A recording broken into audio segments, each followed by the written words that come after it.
Tonight on Bridge City News, a recent commercial vehicle inspection blitz resulted in bad news for many truckers. A Cardston man has been charged in connection with the robbery of a gas king. And Alberta's largest public sector union reached a new deal with the province. We have the details.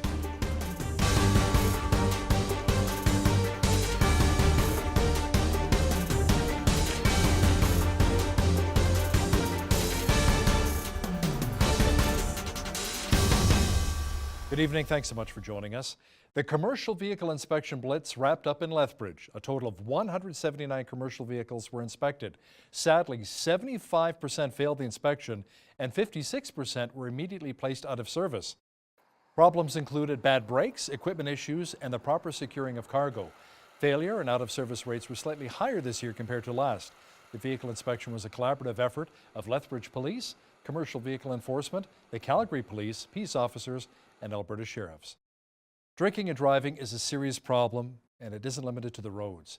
If you're caught with a blood alcohol concentration of 80 milligrams or more while boating in Canada, you are considered impaired and will be charged. Yeah, drinking and boating will hold the same penalty as driving a car, motorcycle, or a quad or ATV. If you're caught behind operating a vessel in Alberta or anywhere in Canada, you can be charged under the criminal code for impaired operation. Usually, alcohol is a factor when you have celebrations or good times with family and friends, especially during the summer months. So, one of the things we encourage is not bring any alcohol on board at all.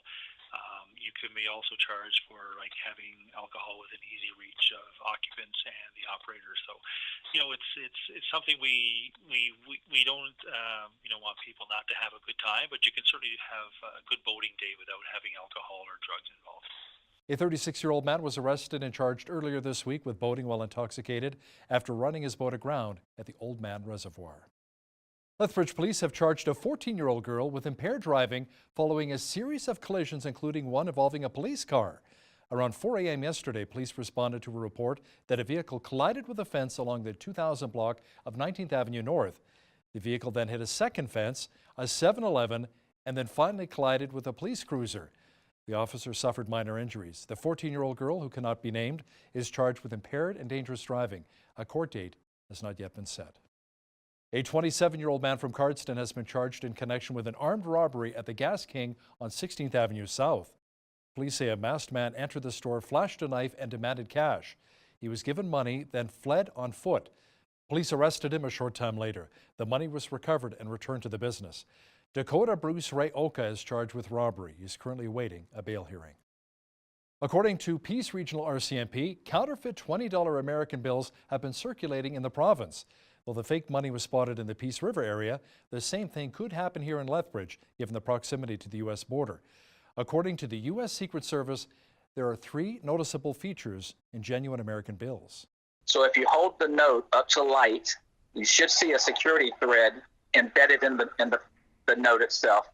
The other thing is color shifting ink. In the bottom right side, on the front side of the note, the ink should color shift from a copper to a green color. If there's no color shifting change, then again, that will indicate it's not a genuine note. The third feature to easily find is a watermark. So if you hold the note up to light, on the right-hand side of the note, you should see a watermark image of the portrait that's on the note itself. Wilson also says if a cashier or someone else handling money suspects they've been given a fake U.S. bill, they should ask the person to go to the bank and exchange it for Canadian currency. Businesses also have the right to refuse service to any customer whom they suspect has counterfeit money. Lethbridge College will be receiving 19 new seats in its Computer Information Technology program. It is part of the province's $50 million 5-year commitment to grow technology programming across Alberta. By the year 2030, at least 3,000 new tech-related seats will be added to post-secondary institutions across the province. The town of Raymond has completed their $1.6 million upgrade to their golf course. Town was able to get some provincial and federal government funding for our self-drainage project, which is on the south end of town. That's actually allowed us to redivert 271 hectares of county overland floodwater into the Raymond Irrigation District's network, but also down through the golf course. It draws people into the community that will spend money at the various businesses and provide and other activities that they can be involved in here in the community. So this is year 4 of a 5-year redevelopment plan for the golf course. This year, due to the nature of the construction, council actually decided to close the course, and part of that has allowed us to do a lot of the construction work on expanding the creek and the ponds. So we've actually made the creek 3 times wider and much deeper, and there's actually going to be 5 new ponds, and so there'll be much more water in the course, and that actually has led into the rebranding of the golf course. It's no longer the Raymond District Municipal Golf Course. It's Hells Creek, Raymond Golf, and Foot Golf Course. The Canadian Slow Pitch Championship has been taking place this week in Softball Valley. As Ben Matichuk reports, Lethbridge may be leaving an indelible mark on national softball. Softball Valley has been the happening place this week, with 22 men's softball teams from across the country competing and 10 women's teams. Softball Canada has already acknowledged the Valley as the best softball facility it's ever seen. But for those who spent their years training here, the experience has been surreal. We have a first-class facility here, and we brag about it a lot. You know, when I meet guys all over the country and they ask where we play, and you know, they're shocked that we play league here. And so it's been a really good experience for me. Get to share it with people that I know. I've met lots of friends throughout Canada over the years, and it's great to show off our town and our facility to them. Oh, it's incredible to actually have fans and people cheering. The intensity is just amazing having people down here. We play a lot of league down here, and you get used to the diamonds, you get comfortable here, but this just brings up the intensity and makes it that much more meaningful. The Lethbridge Dodgers are the host team on the men's side. Though their tournament is over, they played a good week. We just missed out on playoffs, but it was our first year as largely as a team together, and our first year at Canadians for about 90% of our team. We did phenomenally. I'm so proud of our boys for coming up. 6 wins at this competition in the first go is absolutely unbelievable in my eyes. Playoffs are now underway, and both the Carnage and Oilmen have high hopes after finishing 3rd and 1st in their pools, respectively. Our team, we've been together for quite a while. We got second the last 2 years, so we're going for gold this year. We have good offense, we have a very good defense, we trust our pitcher a lot, so we believe that if we play the way we know how to play, we can beat anybody. As of airing time, there are still a number of playoff games yet to take place at Softball Valley. Tomorrow will feature semifinals and finals games, the times for which can be seen at softballvalley.ca.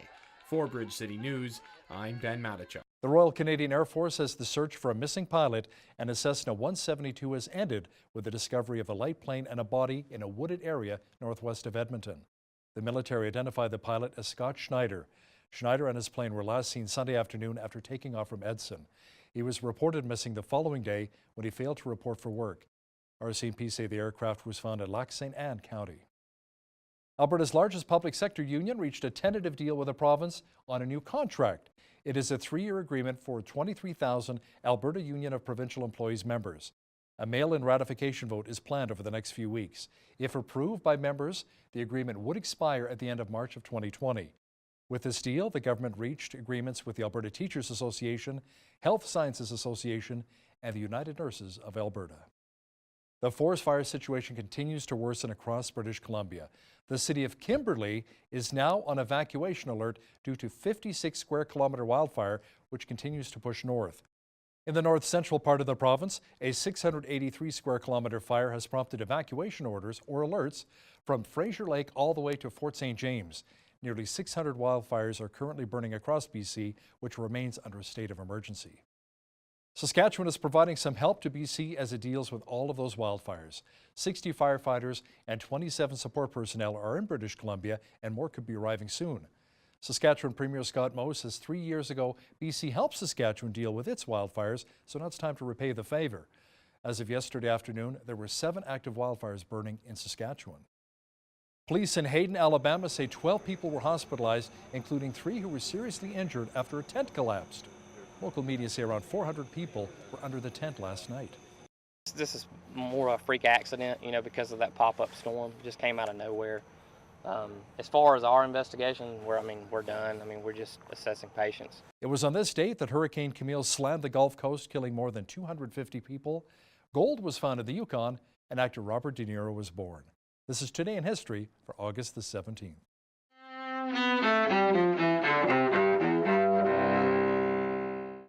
August 17, 1969. Hurricane Camille slams into the Gulf Coast, making landfall just east of the mouth of the Mississippi River. The Category 5 storm kills more than 250 people, more than 35 years before Hurricane Katrina devastates the region. 1998. They did not constitute sexual relations as I understood that term to be defined. In Washington, President Bill Clinton faces federal grand jury questioning in the Monica Lewinsky scandal. That's where he finally admits his past relationship with the former White House intern. Afterward, Clinton tells the American people, Indeed, I did have a relationship with Miss Lewinsky that was not appropriate. In fact, it was wrong. It constituted a critical lapse in judgment and a personal failure on my part for which I am solely and completely responsible. 1896. There are strange things done in the midnight sun by the men that toil for gold. Prospectors find gold in Canada's Yukon Territory, a discovery that touches off the Klondike Gold Rush in the following year. 1807. Robert Fulton's steamboat begins its successful round trip up the Hudson River from New York City to Albany, New York. The voyage of the North River steamboat, popularly known as the Claremont, revolutionizes American transportation in the 19th century. 1987. Rudolf Hess, the last member of Adolf Hitler's inner circle in Nazi Germany, dies of an apparent suicide at age 93. Hess was the sole inmate at Spandau prison in what was then West Berlin, serving a life sentence for war crimes. And 1943. You talking to me? You talking to me? You talking to me? Well, I'm the only one here. Actor Robert De Niro is born in New York City. Among his films, Taxi Driver, The Godfather Part 2, Raging Bull, Goodfellas, and Analyze This. Today in History, August 17th. Sophia Manos, The Associated Press. We had another air quality advisory from Environment Canada today. More smoke made its way into our region. Some showers are in the forecast to hopefully clear out some of the haze. I'll have complete weather details coming up shortly. The air quality advisory continued for our region today. Tonight, a 30% chance of showers with a low near 15. Tomorrow, more rain is in the forecast with a high near 23. Showers off and on for Sunday with a high of 19. A good chance of rain on Monday as well with a temperature near 18. The clouds should clear on Tuesday, bringing lots of sunshine again and a high near 25. Even hotter on Wednesday with a high of 31 expected. Checking our almanac, the average high for this time of year is 26 degrees with an average low of 10. The highest temperature on this date was recorded in 2001 at 36 degrees, and the record low was 2 in 1969. Sunrise was at 6:25, sunset at 8:46. Let's have a look at how tomorrow is shaping up across the country. Many parts of BC are still under an air quality advisory today. Vancouver should be mainly sunny and 23 for tomorrow. Victoria will also have loads of sunshine and hit 23. The air quality advisory continues for our province. Calgary was smoky today. Tomorrow, a chance of rain and a high near 21. Edmonton will also have air quality issues and should also see a high of 21. Regina will be smoky and 26 degrees tomorrow. Saskatoon will be also hazy and should reach 24. Winnipeg should see some thunder showers and high near 31 tomorrow. Over in the central part of the country, Toronto will have a mixture of sun and cloud and see a high of 26. Ottawa will be mainly cloudy and 26 as well. Montreal partly cloudy and 26. Heavy rain expected for Fredericton, New Brunswick on Saturday and a high of 19 is expected. A good chance of showers in Halifax, Nova Scotia tomorrow and a high near 22. Rain for Charlottetown, PEI and 18 tomorrow. And in St. John's, Newfoundland, it'll be partly cloudy as they should see a high of 18 tomorrow. The University of Lethbridge held an open house today. It was an opportunity for potato growers and processors to see research work being done. Dr. Dmytro Yevtushenko, who is research chair in potato science, says the recent drought we've seen should not have much impact on crops in southern Alberta. We had sufficient amount of rain in June, and from my talks to local potato growers, it seems that potato crop yield would be good this year.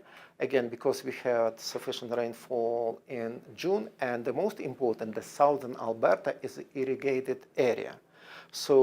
Region. So it means if there is a deficiency in rainfall, we have sufficient irrigation to compensate for the lack of rain. Yevtushenko says the U of L is working on creating new varieties of potatoes, which will be very beneficial to Canadians. We are interested to boost nutritional values of potato, to make public more acceptable of eating potato.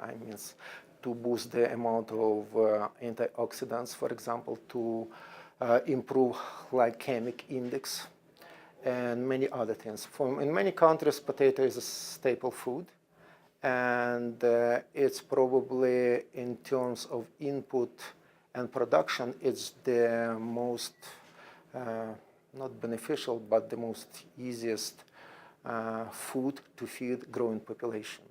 Funding for potato research at the U of L is provided by a consortium including the Potato Growers of Alberta, McCain Foods, Lamb Weston, and Cavendish Farms. The National Energy Board says Trans Mountain can begin construction on sections of its oil pipeline expansion between Alberta and BC. The board says Trans Mountain met all requirements for segments of the line from Edmonton to Kamloops, British Columbia. The company can now begin construction subject to other government permits and regulations. The NAB says 72% of the route has been approved, with hearings for the final segment to begin in Chilliwack in October. The pipeline would triple the volume of diluted bitumen the line can ship from Alberta to BC. Our country's inflation rate jumped to its highest level in almost 7 years. It was mainly due to higher costs at the gas pump. Stats Canada says the rate hit 3% in July. That was the upper end of the Bank of Canada's target range of 1 to 3%. Economists had expected the annual rate to hold steady at 2.5%. All 8 major components of the Consumer Price Index rose on a year-over-year basis in July, with the price of gas up 25.4%, while the cost of air transportation was up more than 28%. Now here's a look at today's markets.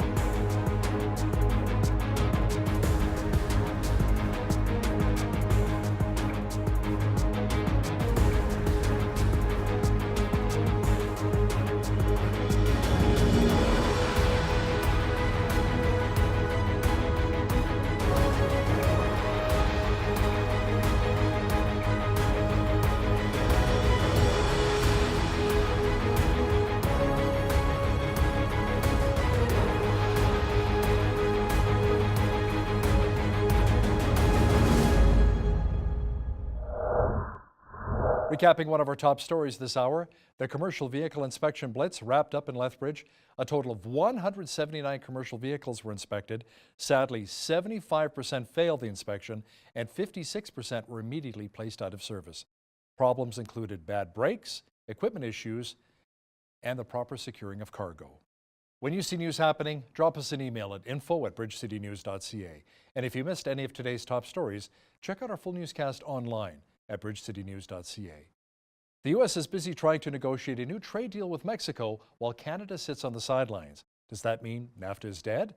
Watch my interview with award-winning journalist Michael Coren, who joins me from Toronto next to get his thoughts. But first, here's a look at what's happening in and around your community. Here's your Bridge City News community calendar. Farming Smarter is hosting its 3rd annual Open Farm Day adventure on August 18th from 10:30 a.m. to 2 p.m. at the Farming Smarter site located on Jail Road. Discover new farming technologies, tour active research plots, and enjoy Tabor corn and a barbecue.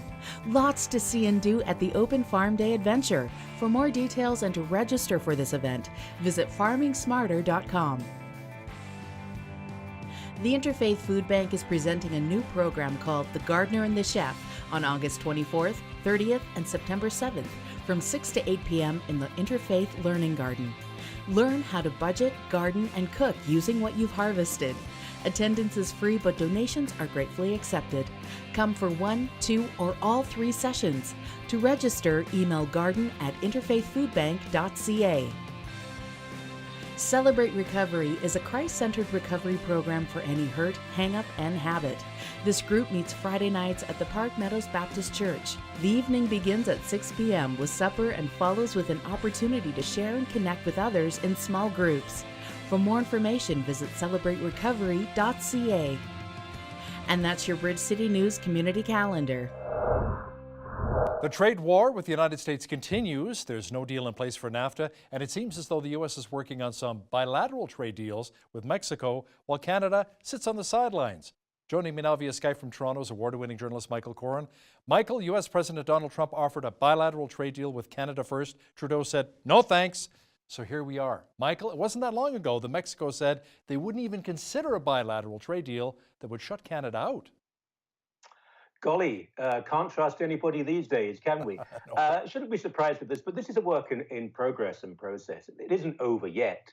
This is what Trump does, and if there's one thing he can do, he's very good at playing people off against each other. He'll go to the Mexicans. I don't think he wants to trade with Mexico. I think he'd prefer to trade with Canada, and I've got a feeling it will be worked out. But this is an entirely different universe now. You know, if we would have had this interview a few years ago, free trade was the norm. Everywhere in the world would be free trade. Even one day, China would cast off the what was left of its moribund communism and embrace free trade. India, the biggest capitalist market in world history, and so on. And now it's all changed because of Donald Trump.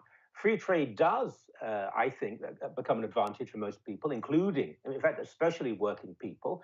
But he's put a stop to that. So whether he will have a bilateral deal with Mexico, and he does prefer bilateral deals, not just in trade, when it comes to the military as well, when it comes to international alliances, he likes to work with one partner at a time. But that's not how the world works, because we're all symbiotic. We're all connected in some way. I am disappointed the Mexicans haven't shown equal solidarity, but we are really the bigger player. And also, we are a liberal democracy. We're very much like the US. So I would give it some time before we draw any conclusions. So how will the U.S. potentially finishing off a trade deal with Mexico first really hurt Canada? Well, the problem is if it becomes comfortable, if it becomes a status quo, the establishment, if America, and Donald Trump may well be president for a second time. I mean, people say he'll never be reelected. I would not put money on that. If the US and Mexico become trading partners, but I don't think they will, because that will involve immigration policies too, and Trump will never say yes to that, nor will his people. But if it did become the status quo, then suddenly Canada is an outsider. Now, at what point then do Canadians look at the European market, which is going to transform in the next few years because of Britain perhaps not being in the Union? So all things are possible at this point. In that way, it's quite a frightening world. I mean, add into that the Turkish lira in free fall, with the Turkish economy, which is a mainstay of that part of the Middle East and Asia. I'm not sure what's going to happen. I would never have predicted this just a year and certainly 5 years ago. You know, it's unfortunate that Canada seems to put a lot of its eggs in the American basket, and it would be nice to maybe think more to Europe. But unfortunately, Michael, Europe's a lot further away than the United States. So what would the framework of a bilateral trade deal look like between Canada and the United States in your thoughts?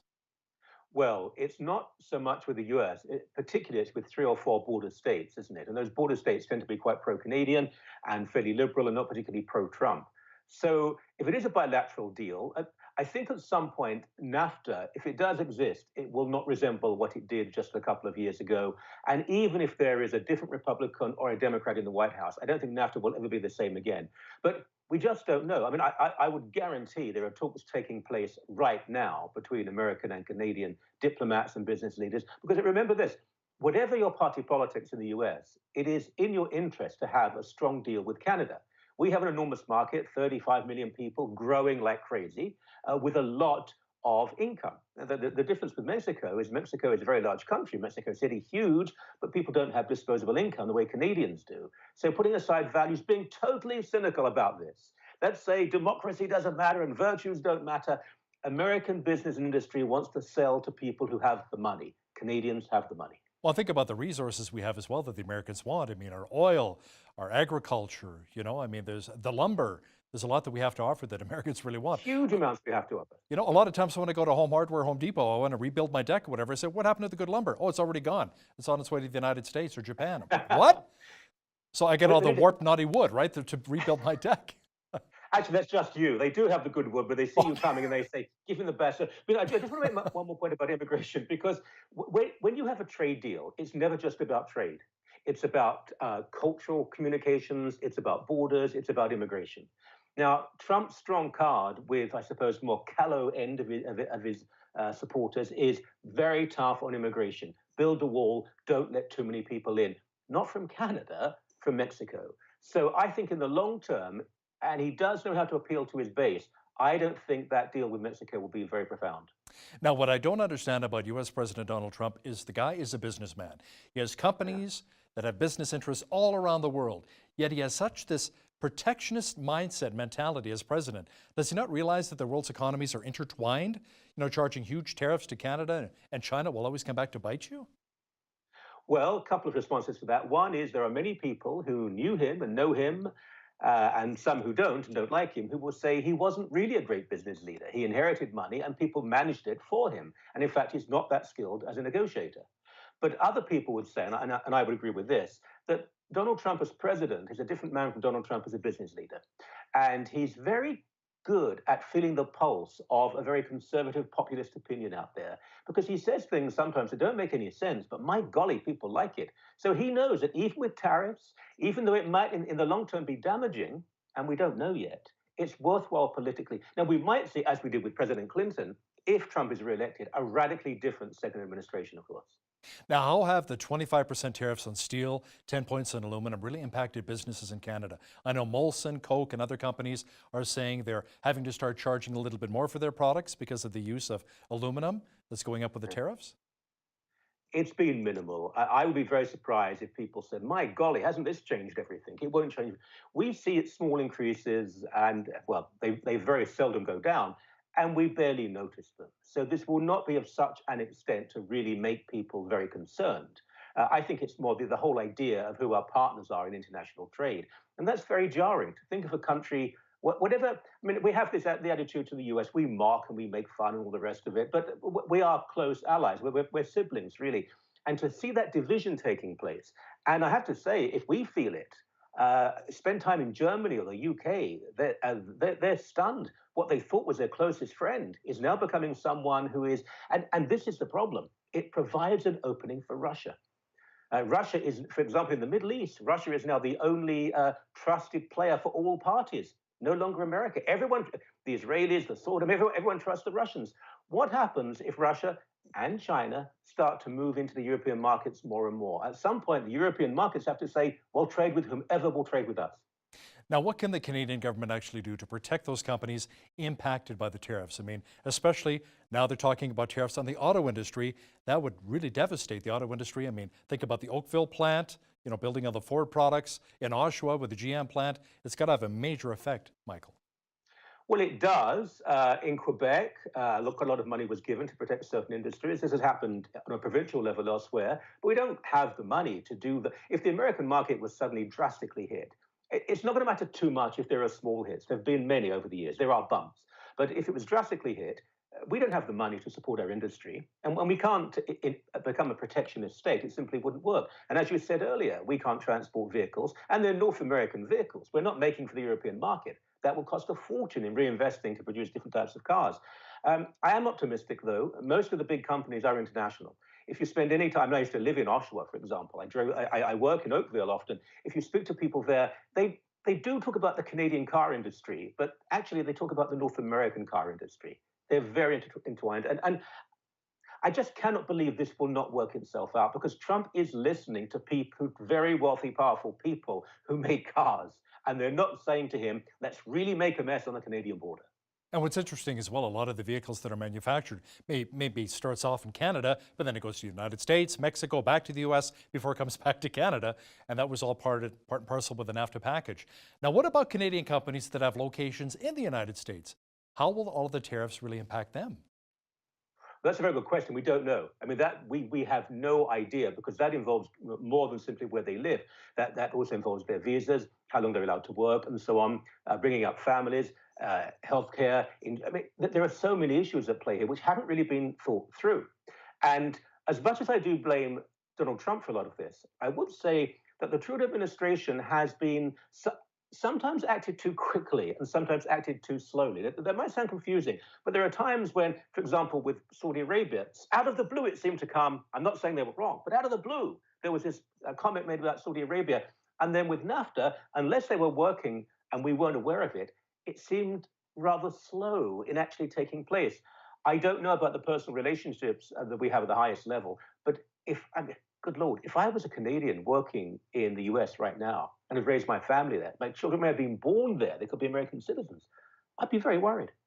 Now, many feel that Trudeau's battle with Trump is actually good for Canada's interests and that he's actually increased his popularity, while other people say, you know, Trudeau really blew it, especially when it came to NAFTA. How do you see it? Outside of the fact that maybe they were a little slow. Well, there's a difference in popularity and success. And yes, a politician can be popular amongst the electorate, but not actually help the very people who are going to vote for him. I suspect that opposing Trump, being seen as the anti-Trump, will play to the people who would always vote Trudeau. How does that play to more conservative-minded people? I don't think it changes very much. But the real issue, it's not who is in power in Ottawa, it's how well Canadians are doing. It's how well ordinary Canadians are doing, how much money they can make, how stable they are in their jobs. That's the issue. And I don't think Trudeau is so cynical to believe that he can damage the economy and because of that win an election. And even if you did, it would soon come back to bite you. No, I honestly think there's goodwill here. And a lot of the people who went to bat for Trudeau, including Bram Mulroney, were conservatives and business leaders who are by no means liberal. So how about if Canada focuses more on other trade deals like the Trans-Pacific Partnership? What are your thoughts there? Well, we have to. I mean, whatever happens with the US, we have to. There was, think of this, that the entire European community was founded on a pact between Germany and France concerning iron and steel. Trade is everything. We might think it's all about moral issues and so on, but trade is at the bottom of so much. It has been for hundreds of years, certainly since the 18th century. And we have to look to an emerging market. And India, of course, and we have a good relationship with India, is this enormous liberated capitalist economy. We might not approve of China's standards of political oppression, and we shouldn't because they're appalling, but it's a huge market. And again, within 10 years, I think it'll be a post-communist country. We have to look there as well. I'm fairly optimistic. In some ways, I think we're doing better in those countries, and Brazil's another, than the Americans are. You know, I'm glad you brought up Brazil. How about maybe more trade with countries like, in South America, like Brazil, Argentina, Uruguay? There were exploratory talks back in March, but so far, I mean, that was it. Well, Brazil was touted to be the great emerging economy at one point. It hasn't quite taken off. It is fairly powerful as an economy. The problem with Brazil, actually, it's so polarized. You have a huge class of very wealthy people and an enormous underclass. But the three, I mean, you mentioned two major countries, Brazil and Argentina. Even putting the others aside, if we can grab a large share of those markets, then we're doing very well. But they're also small. I mean, Chile is an emerging market too. And there are other parts of the world. But I mean, generally, we're quite good at that because we do think internationally more than the Americans do. And I'll give you one very quick story. New Zealand used to be so tied to the British economy that they produced parts of cars for Britain, and all of the sheep were bred to supply or a lot of them to the UK. European community comes along in the 70s. We don't need New Zealand anymore. That gave them a crisis. So they came out of it. We have to look elsewhere. Continue the American relationship. We have to. It's the border country, but never be complacent. So it sounds very much so that we may actually see a bilateral agreement with the United States. So do you think NAFTA is actually dead? What are your thoughts? I think NAFTA as we knew it is dead. I'd be surprised if NAFTA didn't exist. I don't think NAFTA will suddenly disappear, be a sponge, but it'll be radically different. This president does certainly want to be, he wants, bilateral is how he always works. I mean, his record in business was always bilateral. So I think NAFTA may continue, but it'll be radically different. But there's a possibility it will disappear. And I would say this, if it does, I'd be very surprised if a successive president restored it. How about a bilateral agreement with a sunset clause that Trump seems to be very much in favor of? 5 years and it's done. Possibly, but the thing is, in 5 years, who's going to be in the White House and who's going to be in Ottawa? So these things, I mean, God bless democracy, but what it means is 5-year plans, they don't really work. Where do you see yourself 5 years from now? That's right. Award-winning journalist Michael Coran, thanks a lot for joining me once again from Toronto. Oh, pleasure always. Thank you.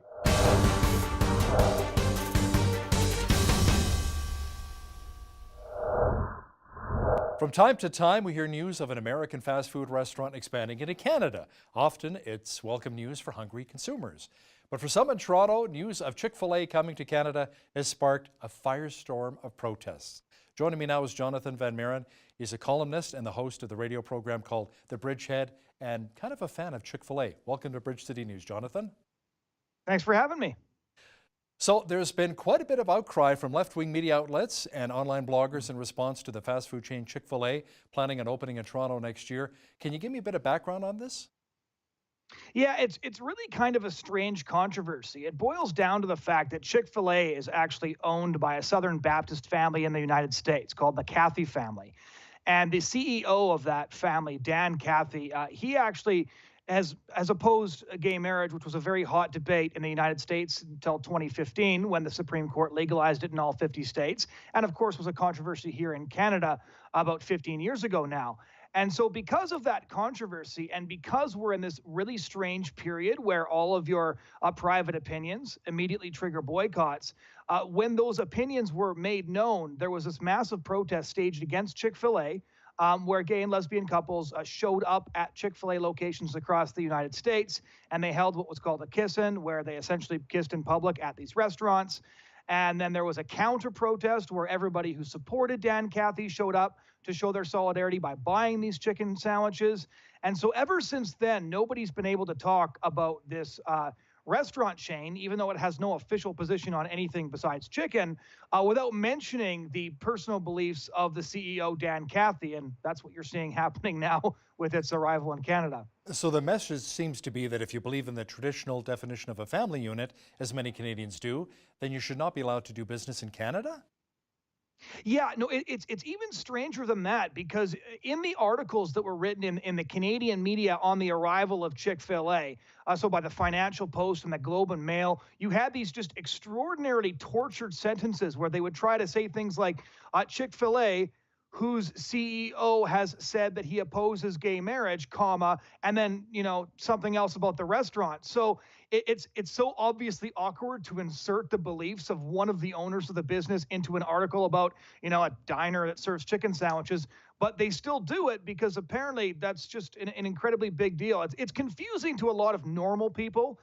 Even Dave Rubin, who's an openly gay podcaster and YouTuber, took pictures of himself eating Chick-fil-A in response to the controversy in the States, just to make the point that, look, normal people go to a restaurant, and I don't know how many restaurants you eat at every month, but I certainly don't quiz the owners of the restaurants I eat at what their view is on marriage.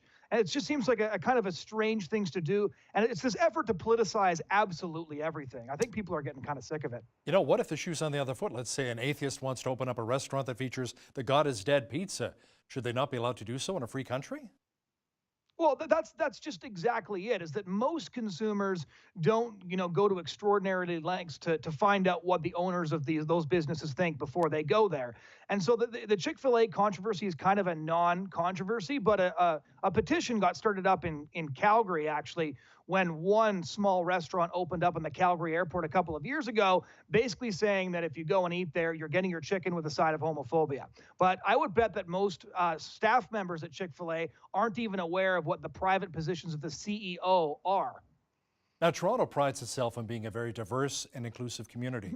So how does it defend the concept of not including a restaurant chain that is clearly diverse? Well, this is very, very interesting, because you're cutting to the heart of something that's sort of animated Toronto politics now for a couple of years, because you saw what's ongoing here in Ontario, the sex ed controversy. Over the sex education curriculum of former Premier Kathleen Wynne. And the reason the media wasn't sure quite how to deal with it is because what they saw is that actually most new Canadians, most immigrant communities, whether you have Sikhs or Hindus or Muslims or Orthodox Jews or evangelical Christians, they all have more or less the same views actually on marriage and a lot of issues surrounding sexuality.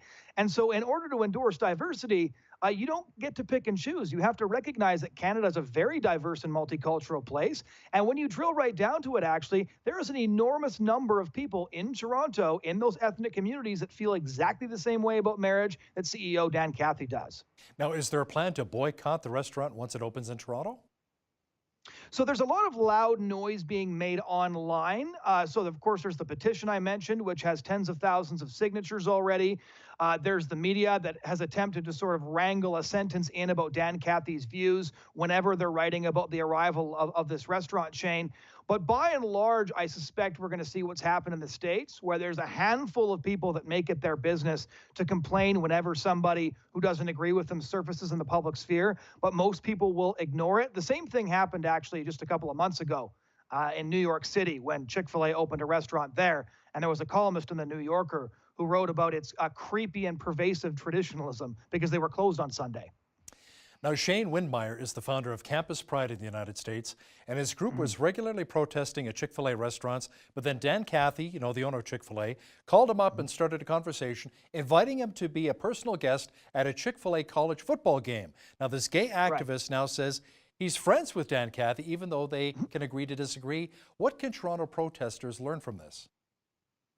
Well, they can learn that just because you disagree on issues, it doesn't mean that the people that you disagree with are bad people. I personally have many friends who disagree with me on the definition of marriage. I have many friends who disagree with me on a wide range of issues. And in a multicultural society, that is going to be inevitable. To decide that people who don't think the same way as you on issues are bad people is just going to make you lonely, angry, bitter, and maybe protesting a chicken diner. Do you think maybe as well it's a good case of the LGBTQ2 community making an example of the Chick-fil-A restaurant because Dan Cathy coming out saying he supports the traditional definition of marriage?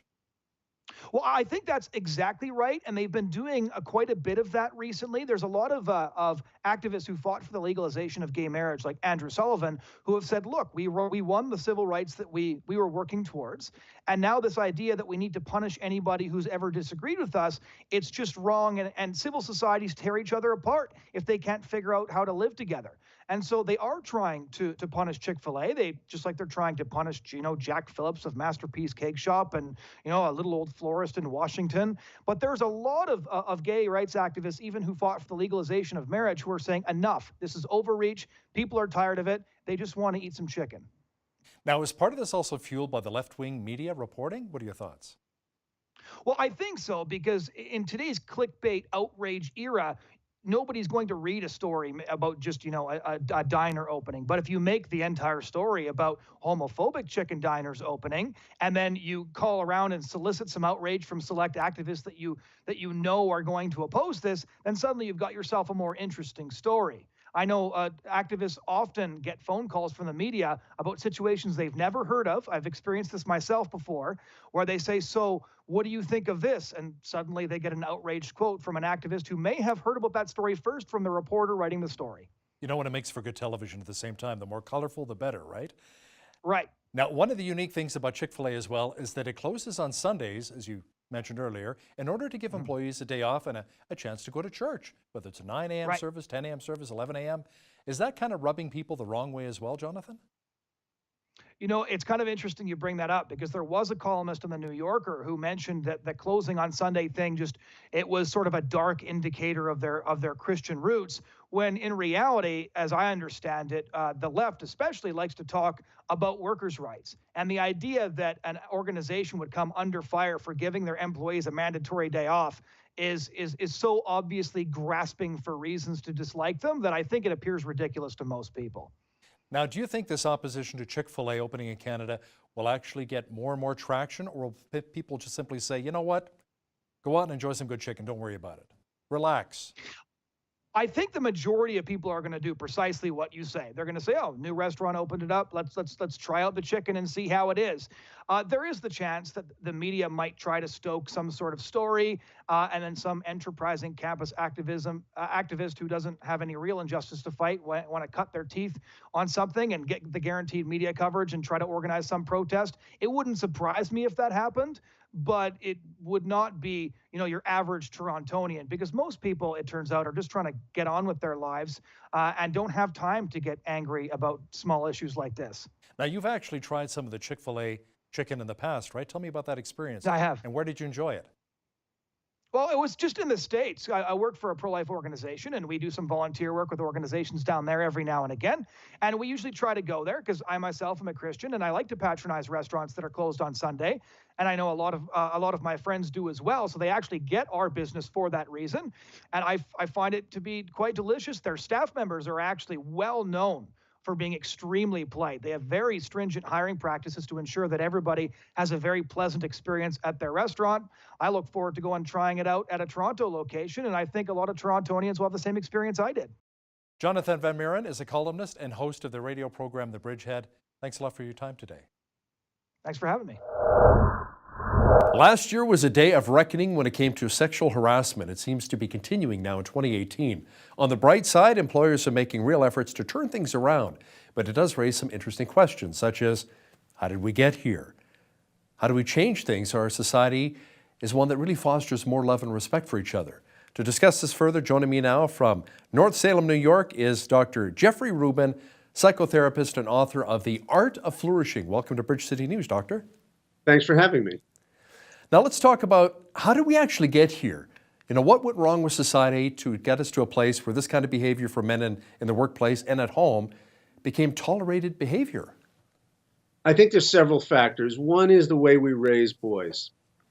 And I think we're of a culture of male privilege. And we may not like to face it or admit it, but where men are the center of the universe, especially white men, and where they're not raised with enough what I call moral imagination, enough empathy for what other people go through. So they think that they have privileges, they think they can do what they want, and it's power run amok. So that's another aspect of it. So we have to figure out ways to raise boys more empathically, to not let power run amok, and to attack this culture of objectification. We see this in films, we see it in TV, where the very perspective from which the thing is filmed is a sort of male gaze that objectifies women. So that's another aspect of it, the culture of objectification. So do you think we really got to hold some of these Hollywood movie producers accountable? That's a Absolutely. big influence? Yeah. Absolutely. And we also have to hold the enablers responsible. The enablers often get off scot-free, but they have to be accountable too. So how would you describe healthy masculinity then amongst boys and men? Well, first of all, let's think of some myths of masculinity, what I call toxic masculinity. Boys don't cry. We have to be self-sufficient. We're invulnerable. So the antidote to that is a more healthy conception, a more holistic conception of masculinity, where we realize that men and boys have to be strong, yet vulnerable, self-reliant, yet capable of drawing on other people, and capable of feeling their feelings, but yet forging ahead anyway. We need to integrate seeming opposites, strength and vulnerability, independence, yet relying on other people. So are there some myths that we believe about masculinity? I remember back in the 1950s, well, I mean, it's a little before my time, but my parents were telling me that, you know, a man would never, like you said, never cry, would be the head of the household, be very strong, very firm, never show any emotion. So, I mean, there's been a big change now, hasn't there? There's been a change, but some of these myths persist. I was at a Christmas party several years ago, and my grandson's father's sister came up to my grandson, who was then 3, who's very much a boy, does sports, and he's a boy, and she said, "Don't be a baby, don't cry." And I didn't want to get into a battle with her, so after she left, I walked over to him, I put my arm around him, and I said, everyone cries at times, and it's okay to have your feelings. So we're still battling some of these myths of masculinity, which cause boys and men to push away their feelings, for the feelings to go underground, and then for them to resurface in destructive ways. Well, there's a lot of crying going on here, especially amongst men when our Canadian hockey teams are knocked out of the playoffs. I'm telling you right now, we cry quite a bit about that. Now, you say there can be a confusing double bind that women put men in sometimes. What is that? That's that many women will say, I want my man to be expressive, emotionally expressive, like my female friends, to share his feelings. But yet, if a man does express his feelings and he does feel his feelings, he is often going to feel self-doubting, weak, and vulnerable. So it's a message, be strong, don't be vulnerable, express your feelings. It's a contradictory message. Yeah, it must be very confusing, especially for the man when he's starting to date maybe this woman and she says, I want you to be vulnerable but strong. Well, what? It's okay to cry, but don't be a baby. So, exactly. I mean, so what is it okay? Maybe when you're watching a nice love story and she sees a little tear going down your cheek, it shows that you have a compassionate heart and you care. But, you know, maybe when your hockey team does get knocked out of the playoffs, you don't cry, you toughen up, you know, I can take this. Exactly. I don't know, what are your thoughts? So women can actually help by conveying to men it's okay for them to feel their feelings and not give this confusing message that be strong but don't be vulnerable. Now, some believe there's such a thing as male privilege. How would you define that? Male privilege is thinking that men are the center of the universe, and I think that has been a problem with a lot of this. It's often more among white men than men of color, but we're the center of the universe. So one of the things I say about child rearing is that we've got to love boys, we've got to empathize with them, we've got to respect their uniqueness, and we have to convey you're not the center of the universe. There are other players on the team, there are other kids in the classroom, women and boys have feelings, be sensitive to them. So we have to really see the culture of privilege. And what that leads to when we don't do that is power run amok. So obviously we're going to always have men in power over women in a more vulnerable position, but we have to use that power wisely, not exploitatively. So how really should men counter male privilege in the workplace and at home? One way is to build in structures of accountability, which we didn't do with, let's say, Harvey Weinstein with the board, where they're enabling, there's nobody protesting against us. We see this now in the American government too. There's not enough protest against voices of sexism, and we need to protest it. We need to build in accountability so that people are held responsible, even if they're enabling this unacceptable behavior. The other thing is developing more empathy for other people. What's my impact on the intern if I ask her out before she's given me cues that she wants to? We have to be sensitive to the feelings of others. We have to train boys and men to be more empathic to the feelings of others, not feel they're the center of the universe or the center of the room. Now, there certainly seems to be a tendency to objectify women as well. How do men and women really resist the culture of objectification? How does that happen? First of all, we have to face it and not deny it. I've been a lifelong athlete myself. I played some college basketball and I'm still athletic. And so I've been in a lot of locker rooms. As Aristotle taught us, character is built by habit. What we habitually do, we train. So if we keep the locker room, the culture of locker room talk is not as innocent as some men would like to claim. It actually cultivates certain habits of mind, certain attitudes towards women. So we've got to counter that by our own mindfulness of when we fall into that. And we have to realize that women are human beings. They're not part objects of male desire. So men have to protest against that. Now, frankly, women sometimes play into that. They play into it either because of low self-esteem or because of sexual trauma when they were younger or because of ambition. So women have to be sensitive to not self-objectifying. We see this with the internet culture and selfies and Snapchat and all that. We have to be sensitive to, are we presenting ourselves as an object? And then complaining when men see us and treat us like an object. And what's interesting too is that men are traditionally visual creatures, and advertisers really like to play on that many times too as sex sells. And we're still seeing that today, Doctor. Yes.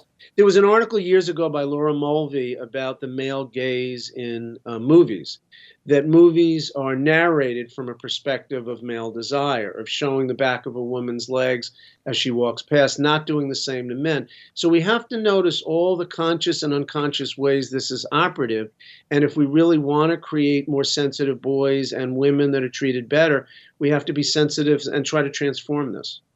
So outside of being sensitive, what can parents really do to raise boys to love, honor, and respect women? The first thing is we know this, that children respond to what we do, not just what we say. So we have to treat them differently. And we have to role model the fathers treating the mothers, the boy's mother, with respect, with kindness, not as a secondary creature, not as a satellite of the man. So we have to role model it. So I went over to my grandson and I said, boys do cry, girls cry, everyone cries sometimes. It's okay to feel the full range of your feelings. Coaches can role model this too. Coaches, religious leaders, all role models in the culture need to be aware of the messages they're conveying to younger people.